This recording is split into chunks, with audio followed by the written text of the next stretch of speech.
Orchestra Folklorika na 5. ročníku Folklorika Festu 2025.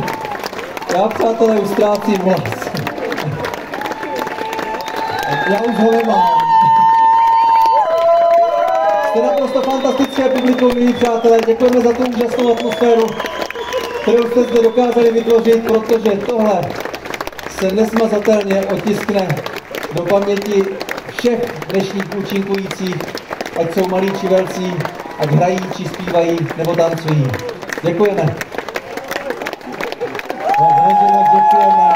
Doufám, že v tom projektu můžeme pokračovat, že se vám to líbí a budeme pracovat dál.